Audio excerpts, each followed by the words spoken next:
do you have early memories as a child of going to see films? I mean, were films part of your childhood?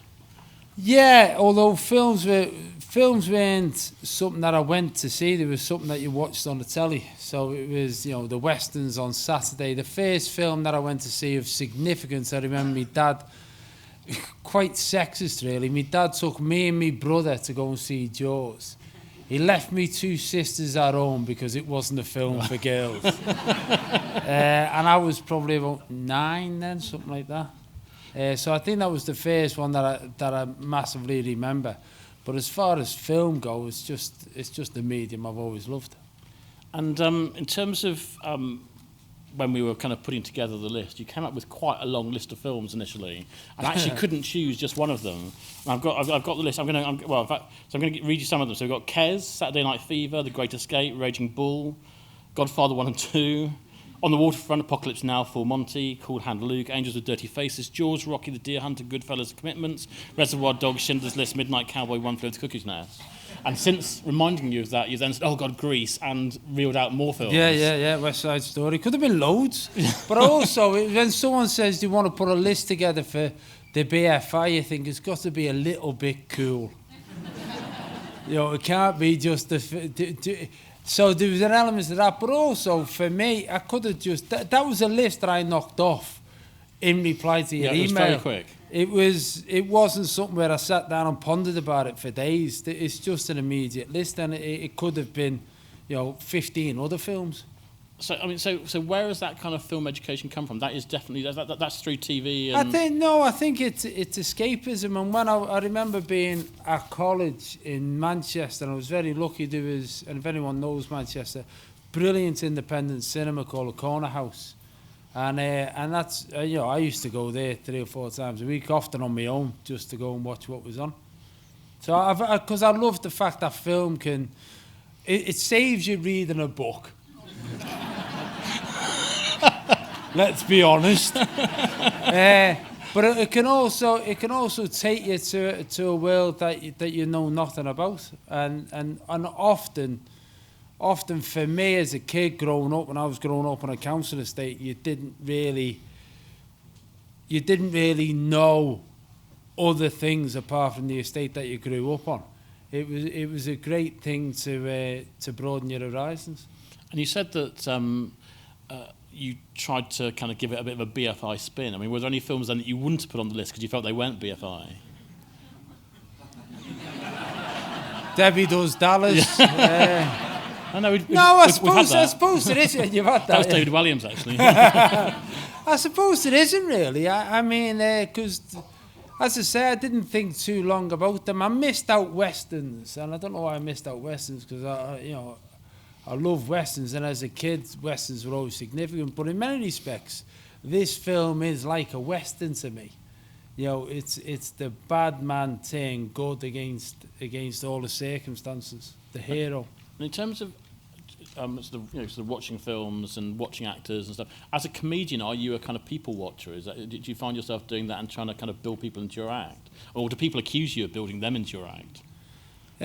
People accuse me of watching them. I don't know. I think one thing that's apparent is a lot of comedians do become actors or are used as actors. And you have as well, haven't you? You've done bits and pieces. And I've done stuff with Ken Loach. And I remember asking Ken Loach why he cast so many comedians. And he said because they're the truest actors. Because when you're a comedian, you're selling something and you've got to believe totally in what you're selling to make the audience believe in it. And as a result, you can move that skill into a different character. And are you the kind of comedian who everything is very structured and you learn it all off by heart, or no? Is it...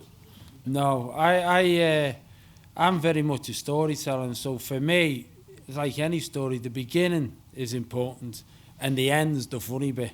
What goes on in the middles can change, So if I go on tour, I don't have a script for the tour. I have a few bullet points of a few stories that I want to say, and I'll often come off and I've missed them.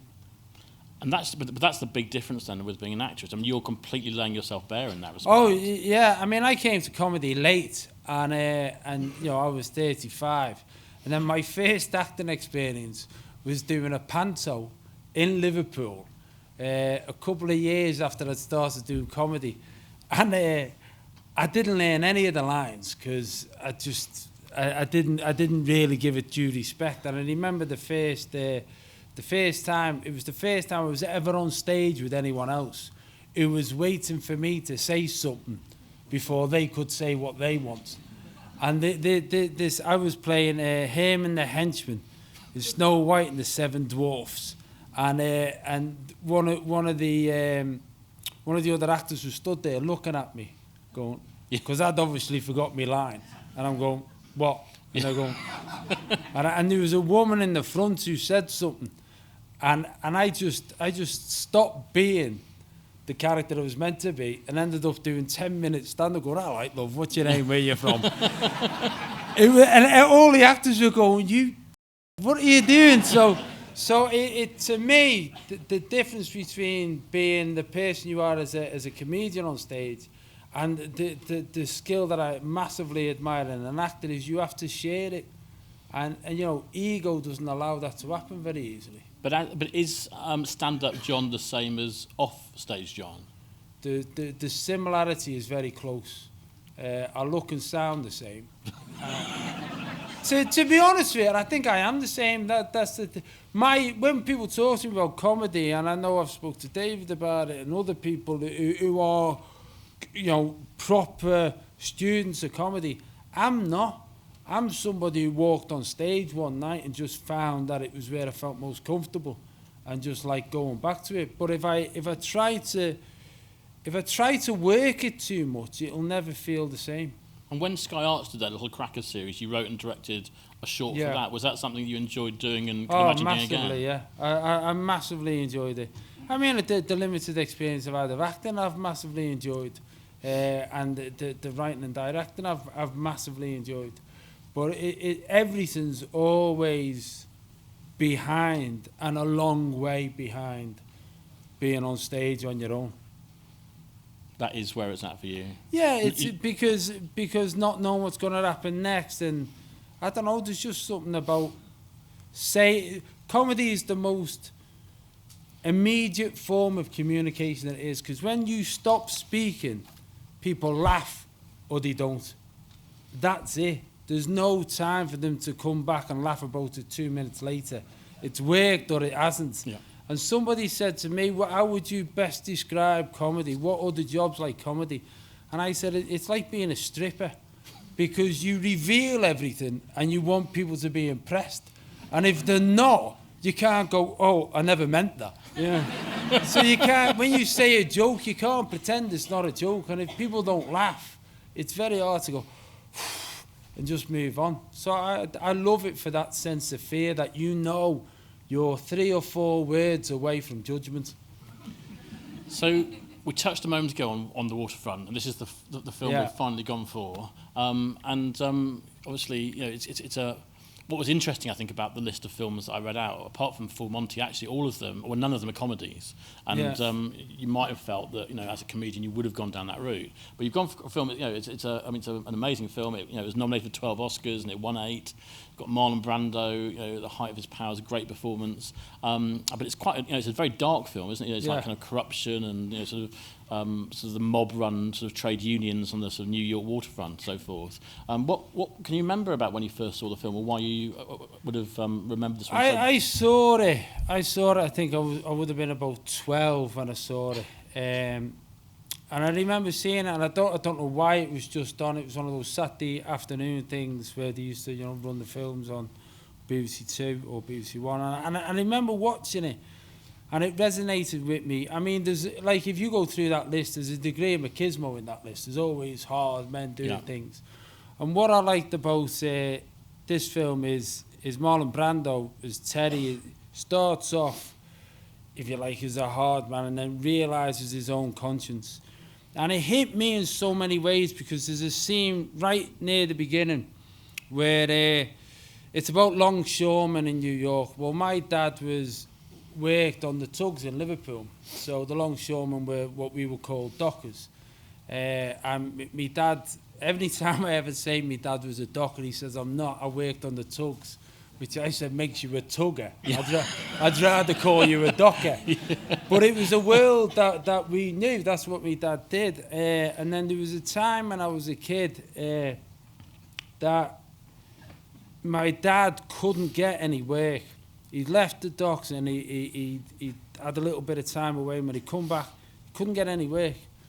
And there's a scene here right at the beginning where the work is being handed out. Everyone's getting a chit to say that they'll go to work, and some of them are bribing the foreman to do it. And I'll never forget what it used to be like. It was really resonated with me watching me dad go out. We didn't have a car. And he'd go out with a donkey jacket on. And then he'd come back at about lunchtime, and you know he'd found no work. And then he'd go out again the next day, and then he'd go out the next day. And it really stuck with me because I knew, and this sounds pathetic in the modern day and age, but I knew when my dad had work because we had cheese in the fridge. It was that, I suppose, that brutal, really. And when I saw that scene, it meant something to me. And when I saw the faces of the longshoremen, they reminded me of my dad's friends. And, you know, I can point to them and say, you know, he looks like Ronnie, he looks like Freddie. They've got that worn face of the working man who knows he'll never get further than where he is. It's got a very kind of authentic feel about it as well, in terms of, I think they shot it in about 36 days, which is a very small amount, and all around that kind of New Jersey sort of dock line, Bolton, you know. Yeah, exactly. And the cinematography, I think, was also Oscar winning. Oh, and, brilliant. I mean, there's times in it where if it was shot now, you would reduce some of the music because it's so powerful, but there's a brilliant scene, and I won't spoil it for anyone, where Marlon Brando's Terry is confessing something to his girlfriend, and it's a pivotal scene. You think this is where he's going to pour his heart out, and what's brilliant is the foghorn comes on, or the horn just comes on of a passing ship, so you never hear what's said, and I love that because he was so in the wrong. It didn't matter what he said, and I love the fact that the director's gone, the script's great. I can see that, but you know what? It won't matter if anyone hears it because she doesn't hear it. She doesn't hear the words. And the film was directed by Elia Kazan, who some years earlier had voluntarily given testimony toward to the House of Un-American Activities, the kind of, you know, the sort of the communist kind of witch hunt that was going on in Hollywood. And there's sort of a moment in this which is sort of felt by many to be kind of his way of trying to sort of I don't know whether it's righting that wrong or putting forward his side of it, but we can't really kind of go into much detail without kind of spoiling it really. But you know, but that is the bit is delivered by Marlon Brando, and it's an incredible performance. It's a very naturalistic performance. Yeah. And I mean, the whole thing, the whole performance from Marlon Brando. He won the Oscar. You know, he's somebody at the height of his powers, and there's that scene that you're saying. And there's also, you know, there's that brilliant scene in the taxi. You know, the scene with his brother Charlie, which again is fantastic, and there's a lot of subtlety in it. You know, his brother draws a gun on him and he just moves it away. And for me, that scene was pivotal as well. Oh, I think we're just about ready to watch the film now. I think our appetites are well and truly whetted. Just before we did, just in terms of looking forward, I mean, you've got another tour coming up and other stuff. I mean, yeah, I'm going to do a tour next year. How long will it take you to kind of write? I mean, I know you were saying you don't write it word for word, but how long will it take you to kind of shape that? Well, what I do, the way I put a tour together, is I go back to comedy clubs and just do gigs, and then I think that's funny, and then I make a note saying, you know, it's ridiculous, it's pathetic, really, because I'll make a note, oh, that was funny, dogs eating chips, and then the next week I'll go, right, I'll do that stuff, dogs and chips. What on earth's all that about? So I should record it more, but I build it up and I do loads of warm-up gigs until it has a natural feel. And then when I do a tour, I like it to have a narrative so the whole thing matches together. So it takes a lot of work, but it just doesn't feel like work, does it, when you're doing what you love?